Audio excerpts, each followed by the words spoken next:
शिमला पहुंचे वाणिज्य और उद्योग, खाद्य और सार्वजनिक वितरण मंत्री पीयूष गोयल ने शिमला में प्रधानमंत्री गरीब कल्याण अन्न योजना के एक कार्यक्रम में बतौर मुख्य अतिथि शिरकत की।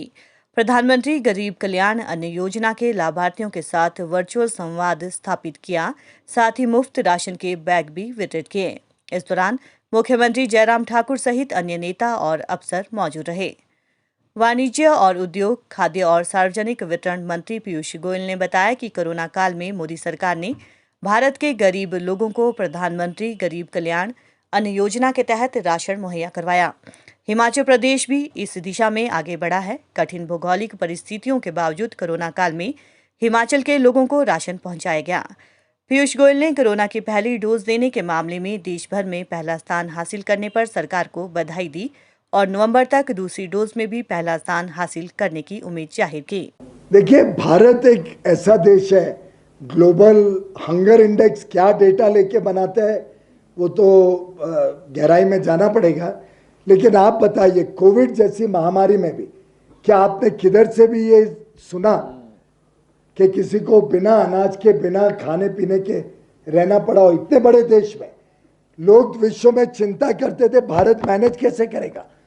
130 करोड़ लोग, दूर दराज के इलाकों में रहने वाले लोग, इतना टफ लॉकडाउन भी हुआ, लेकिन प्रधानमंत्री नरेंद्र मोदी जी ने लगातार नियंत्रण रखा कि देश का कोई कोना ऐसा नहीं रहे जहां पे अनाज ना पहुंचे, जहां पे लोगों को सुविधा ना मिले खाने पीने की। और एक भी मैं नहीं समझता हूं कि हमने केस सुना है जिसको कोई व्यक्ति को अनाज नहीं पहुंचा हो या जिसको कोई गांव में तकलीफ हुई हो।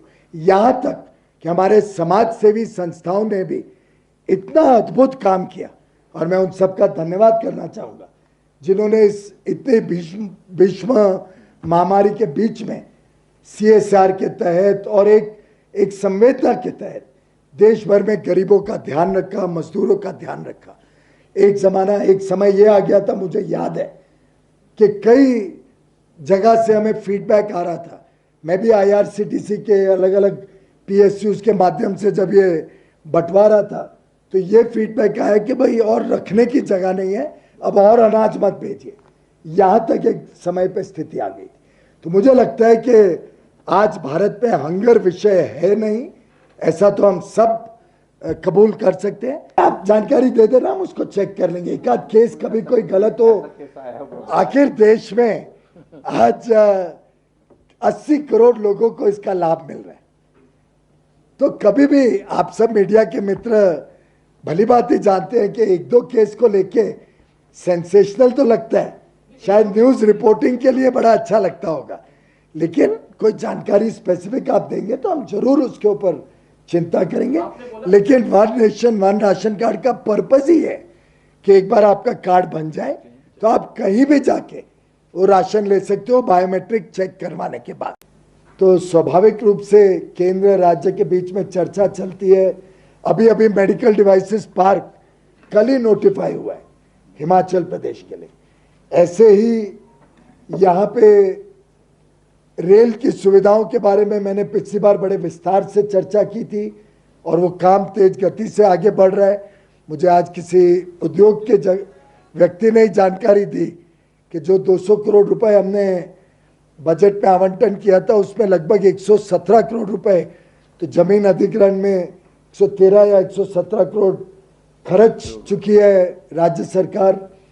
इसी प्रकार से प्रधानमंत्री मोदी जी ने जो भारत की एक छवि विश्व में बनाई है, जो एक आत्मीयता प्रधानमंत्री जी और विश्व के नेताओं के बीच में बनी है, जो हमने कल और परसों हम सभी ने उसको अनुभव किया।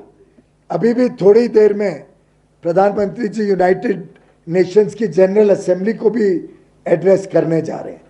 तो आपने देखा किस प्रकार से यूनाइटेड स्टेट्स और भारत के बीच कहा गया एक नया दौर और मजबूत दौर मित्रता का अब शुरू होने जा रहा है। एक प्रकार से भारत की तरफ आज पूरे विश्व की नजर है, निवेश के लिए भी, व्यापार के लिए भी।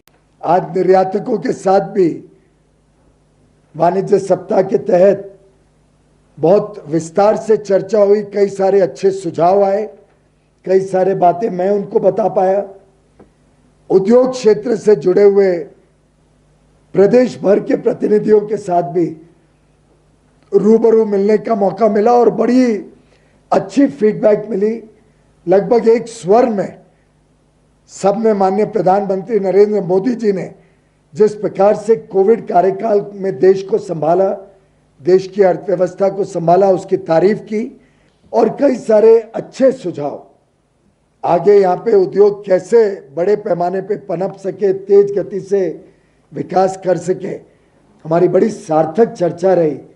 मैं समझता हूँ मेरा इस देवभूमि में इस बार का आगमन मेरे लिए तो बहुत ही समाधान का ये दौरा रहा और आगे चल के भी यही प्यार मुझे हिमाचल से मिलता रहेगा।